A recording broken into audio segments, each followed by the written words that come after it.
यांची घिसीपिटी रेकॉर्ड आहे ना, ही ऐकून मराठी माणूस कंटाळलाय.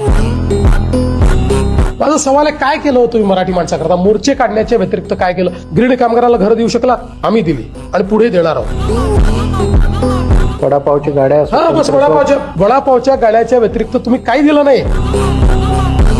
मराठी माणूस दक्षिण मुंबईतनं हद्दपार झाला. का झाला? इतके दिवस तुमचं सत्ता होती 25 वर्ष.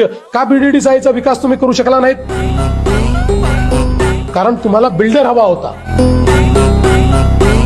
मी सांगितलं बिल्डर येणार नाही. मी आलो, निर्णय केला बीडीडी साईच्या संदर्भात म्हाडा हे करेल. यांच्या लोकांनी आंदोलन केलं. मी कोणाचं ऐकलं नाही.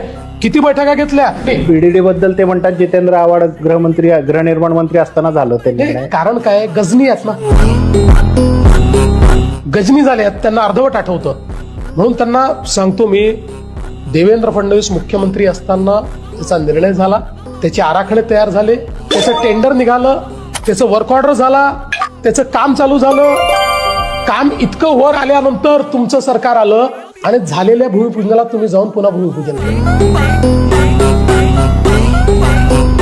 दुसऱ्याचा मुलगा आपल्या मांडीवर बसवतात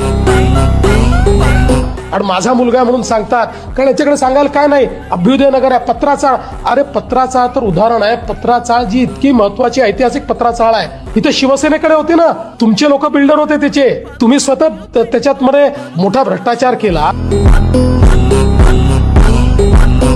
आणि त्या मराठी माणसाला रस्त्यावर आणलं. देवेंद्र फडणवीस आणि भाजपची सत्ता आल्यानंतर पत्राचाळवाल्यांना न्याय देऊन आज त्यांचं स्वतःचं घर त्यांना आम्ही दिलंय.